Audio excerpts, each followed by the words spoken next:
Hello dear students, welcome to the lecture series on geography.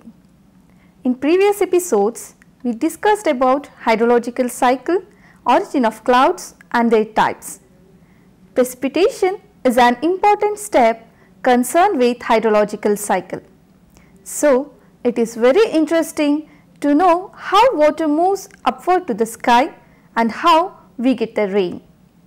As such, precipitation is an interesting topic, and today we are going to discuss this topic under the following captions.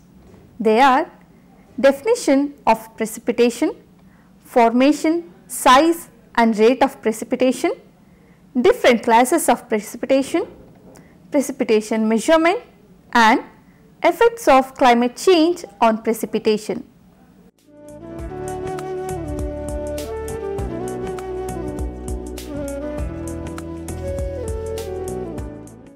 Let us start with definition of precipitation.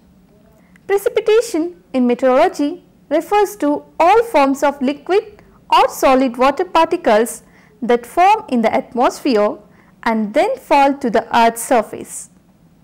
Precipitation is defined as liquid or solid condensation of water vapor falling from clouds or deposited from air onto the ground. It is the primary connection in the water cycle that provides for the delivery of atmospheric water to the earth. It includes rain, sleet, snow, hail and drizzle, plus a few less common occurrences such as ice pellets, diamond dust and freezing rain. Frost and dew are not classified as precipitation because they form directly on solid surfaces. There are two types of precipitation, liquid and solid types. Precipitation in the form of ice flakes such as snow is called solid precipitation, and that in the form of water drops is sometimes called liquid precipitation. Liquid precipitation. Liquid forms of precipitation include rain and drizzle. Rain or drizzle that freezes on contact within a sub-freezing air mass is called freezing rain or freezing drizzle. Frozen forms of precipitation include snow, ice needles, ice pellets, hail and graupel. So, what is rain? Rain is drops of liquid water falling from the sky. In order for the raindrops to become heavy enough to fall, droplets of water in the cloud collide together with other droplets and other particles in the air like soot and dust to become larger. Once the drops become too heavy to stay in the cloud, it falls as rain. Raindrops can be up to 6 mm in diameter, but anything less than 0.5 mm is considered as drizzle. Drizzle consists of very small droplets of water falling from low level stratus clouds. Drizzle droplets are less than 0.5 mm in diameter, larger than the droplets in clouds, but smaller than raindrops. Freezing rain is rain droplets which fall in supercooled liquid form but freeze on contact with the ground or another object to form clear ice, also known as glaze. Supercooling occurs in clouds where droplets remain in a liquid form in temperatures below the normal freezing point.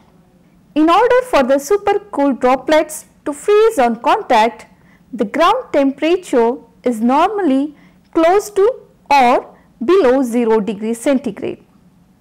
Next is solid precipitation. Hail is solid precipitation in the form of balls or pieces of ice known as hailstones. Hail only form in cumulonimbus clouds, more commonly known as thunderclouds. In thunderclouds, drops of water are continuously taken up and down through the cloud. When they go to the top of the cloud, it is very cold and they freeze.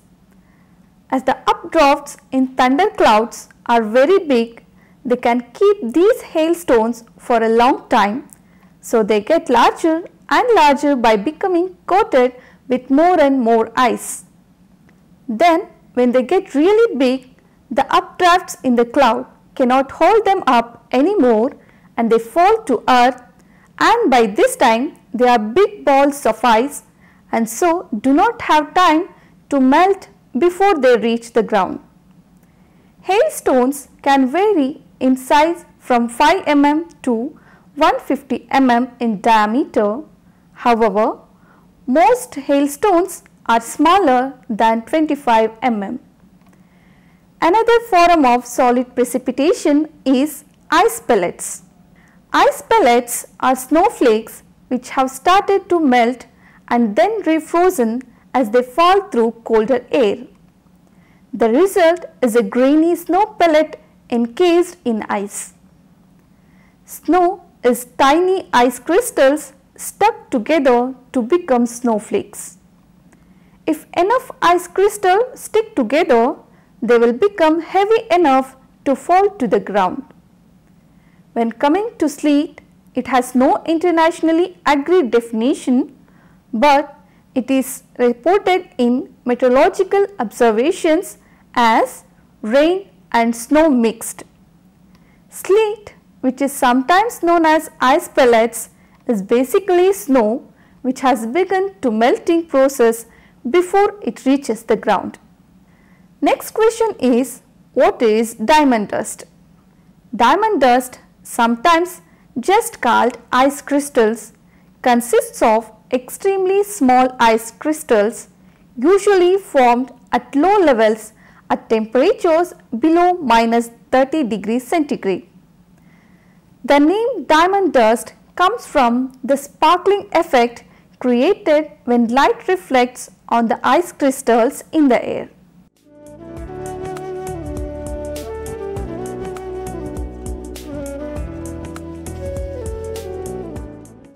Next is formation, size and rate of precipitation.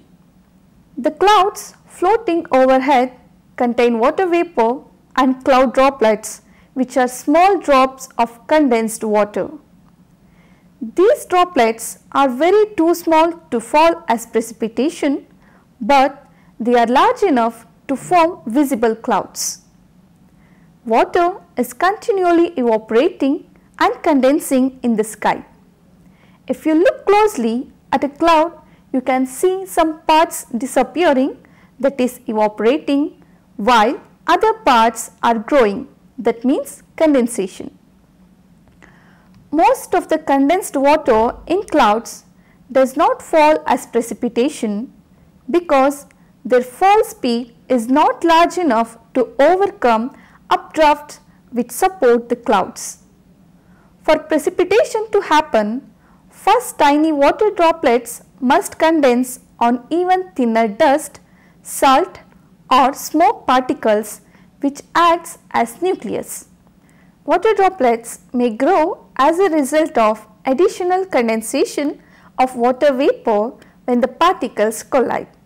If enough collisions occur to produce a droplet with a fall velocity which exceeds the cloud updraft speed, then it will fall out of the cloud as precipitation. This is not a trivial task since millions of cloud droplets are required to produce a single raindrop. Rain is the liquid form of precipitation on earth. It is part of the hydrological cycle that begins when water evaporates and forms clouds in the atmosphere. The water that forms these clouds is frozen and vaporized.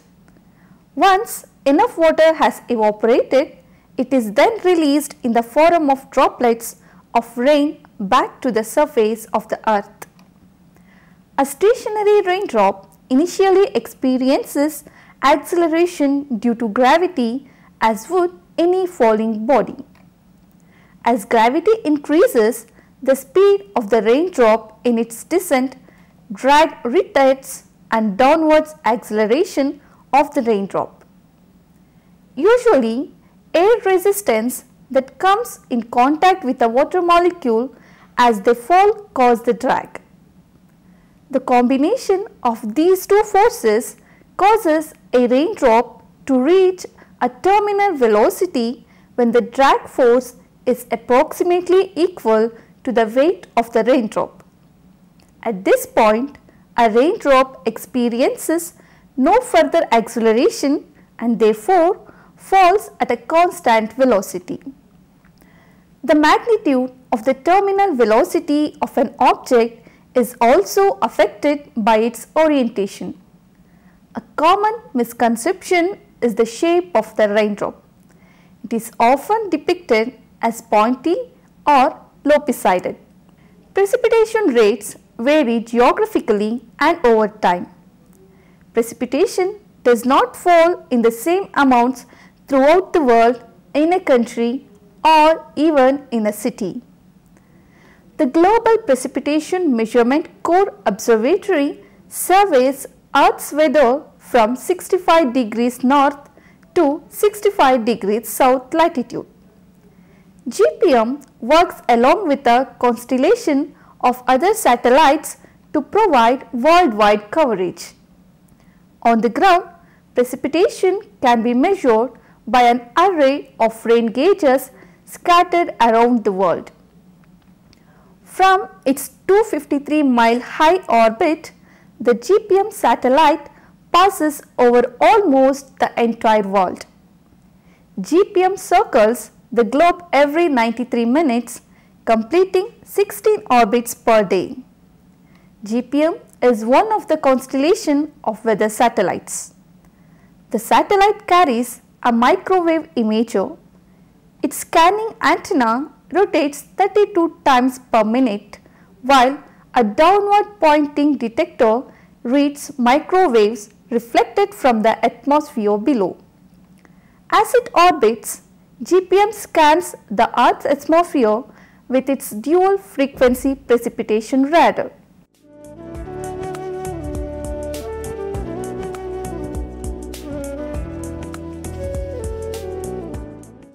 Now, we shall move on to different classes of precipitation. There are different kinds of precipitation: convectional, orographic, cyclonic and dynamic precipitation. Coming to orographic precipitation. Orographic precipitation results when warm moist air moving across the ocean is forced to rise by large mountains. As the air rises, it cools. This is because a higher elevation results in cooler temperature. Cold air cannot hold as much moisture as warm air. As air cools, the water vapor in the air condenses and water droplets form. Cloud forms and precipitation occurs on the windward side of the mountain. Then the air is dry and rises over the top of mountain. As the air moves back down the mountain, it collects moisture from the ground via evaporation. This side of mountain is called the leeward side. It receives very little precipitation. Coming to convectional precipitation. Convective precipitation is also known as thermodynamic precipitation. Convectional precipitation results from the heating of the Earth's surface. The warm ground heats the air over it. As the air warms, the air molecules begin to move further apart. With increased distance between molecules, the molecules are less densely packed. Thus, the air becomes lighter and rises rapidly into the atmosphere. As the air rises, it cools. Water vapor in the air condenses into clouds and precipitation. This type of precipitation is common in the prairies and Ontario. Next is cyclonic precipitation. Cyclonic or frontal precipitation results when the leading edge of the warm, moist air mass meets a cool and dry air mass. The molecules in the cold air are more tightly packed together, and thus the cold air is heavier than the warm air. The warmer air mass is forced up over the cold air. As it rises, the warm air cools, the water vapor in the air condenses, clouds and precipitation results. This kind of precipitation is common in Atlantic Canada. Cyclonic precipitation is also called frontal precipitation because the moisture tends to occur along the front of the air mass. A cyclonic storm is a large, low pressure system that forms when a warm air mass and cold air mass collide. This collision often occurs under the polar front jet stream, which spread cold, dry Arctic air near warm, moist tropical air. The rotation of the earth causes the air to circulate in a counterclockwise direction around an area of low pressure. Dynamic precipitation. Dynamic precipitation is also known as stratiform precipitation. Dynamic precipitation results from a forced lifting of air. These forcing mechanisms include processes that cause low level convergence and upper level divergence. As unsaturated air rises, the relative humidity of the air will increase. Once the air saturates, continued lifting will produce clouds and eventually precipitation. Dynamic precipitation tends to have a less intense rain rate than convective precipitation and also tends to last longer.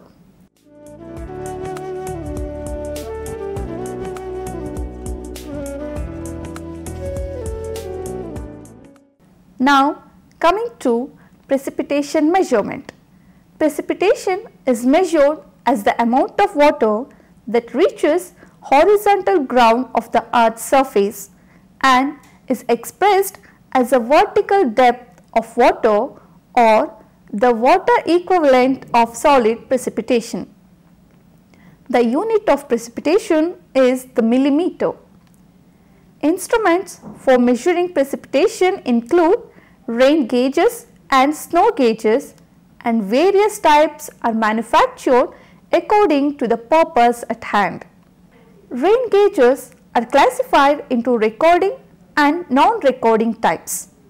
The latter include cylindrical and ordinary rain gauges, and measurement of precipitation with these types is performed manually by the observer. There are different types of rain gauges to measure the precipitation. Some important ones are as follows. Cylindrical rain gauges. As this type of rain gauge can also be used to measure snow, it is alternatively known as a cylindrical rain or snow gauge. It consists of a cylindrical vessel with a uniform diameter from top to bottom and an orifice at the top. It does not have a funnel. Rainwater enters through the orifice and accumulates in the cylindrical vessel, which is weighed at regular intervals with a precipitation scale. As the amount of precipitation is determined by subtracting the vessel weight from the total weight, the dry vessel is weighed before observation. A rain measuring glass may be used instead of a precipitation scale. To measure solid precipitation such as snow and hail with such a device, a known amount of warm water is added to melt the precipitation. The total amount is then measured with a measuring glass, and the amount of warm water added is subtracted from the total to obtain the precipitation amount. The precipitation scale is graduated in millimeters based on the size of the rain gauge orifice. Ordinary rain gauges. Ordinary rain gauges are the type used at non-automated observatories. With such devices, the observer takes measurements using a rain measuring glass at regular intervals. This type of rain gauge consists of a receptacle, a shell, a storage bottle, a storage vessel and a rain measuring glass, which is a measuring cylinder graduated in precipitation amounts based on the diameter of the receptacle's orifice. The shell acts as a container for the storage bottle and the storage vessel. Rainwater entering through the receptacle accumulates in the storage bottle and the precipitation amount is measured with a measuring glass. Rainwater that overflow from the storage bottle enters the storage vessel. The amount of overflow is also measured with the measuring glass and is added to the amount of precipitation in the storage bottle. Next type is siphon rain gauges. A siphon rain gauge enables automatic continuous measurement and recording of precipitation. This type of rain gauge consists of a receptacle to collect precipitation and a measuring part to measure and record its amount. The measuring part consists of a float with a recording pen, a storage tank with a siphon to drain a fixed amount of water and a clock driven drum. Rainwater gathered by the receptacle is led from the rain receiver to the storage tank through an adjacent vessel. As a result, a float in the storage tank moves upward. A recording pen is connected to the float. When the rainwater in the storage tank reaches a level equivalent to a fixed amount, it is drained by the siphon. This procedure is repeated as long as rainfall continues and the pen repeats traces from 0 to the maximum on the recording paper. When the rainfall stops, the pen traces a horizontal line.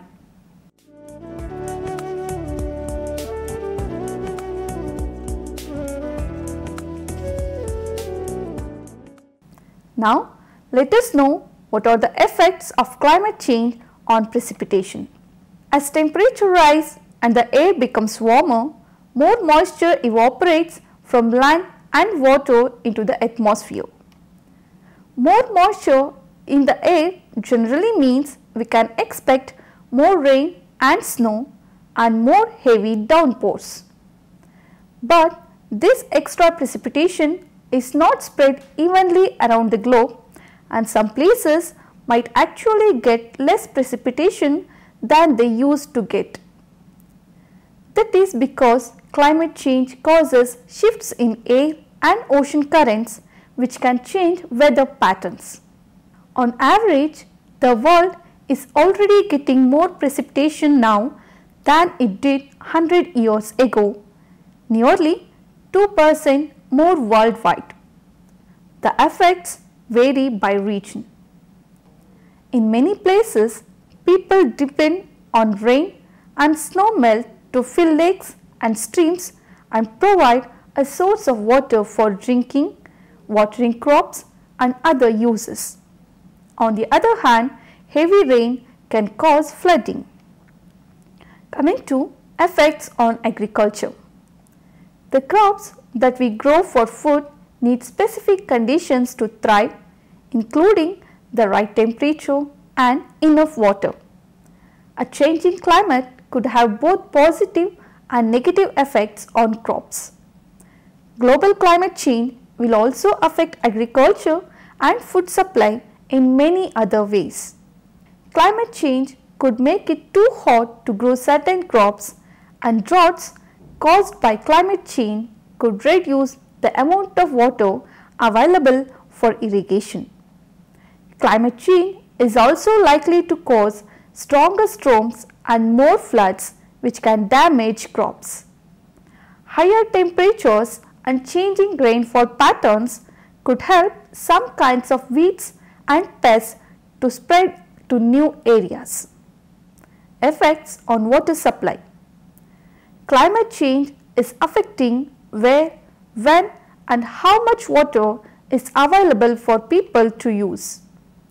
Many parts of the world already have very little water, and climate change could make this problem more worse.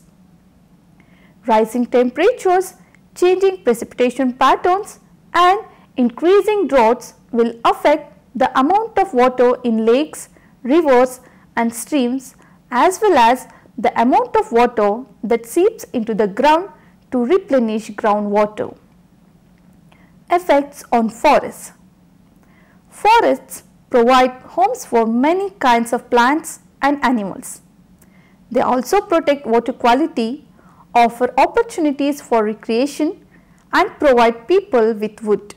Forests are sensitive to many effects of climate change, including shifting weather pattern, droughts, wildfires and the spread of pests. Unlike some animals, trees cannot just get up and move when the temperatures get too hot or other conditions change. As the earth gets warmer and drought increase, wildfires are expected to occur more often and be more destructive. Wildfires do occur naturally, but the extremely dry conditions resulting from droughts allow fires to start more easily, spread faster and burn longer. Fires don't just change the landscape, they also threaten people's home and lives. Directly or indirectly, global climate change affecting precipitation pattern and thereby threatening human existence. Finally, coming to conclusion, all of the precipitation that falls originated as water vapor that was evaporated from the surface of the earth. It is always raining somewhere on the earth, just as evaporation is always occurring over most of the earth's surface. So, a cloudy day with no precipitation indicates that there is either not enough water vapor available to the cloud for precipitation to form, or that the raising motion creating the cloud is not strong enough, or there may be both the reasons. So students, thank you for watching this lecture. We will meet in the next episode. Until then, take care. Thank you.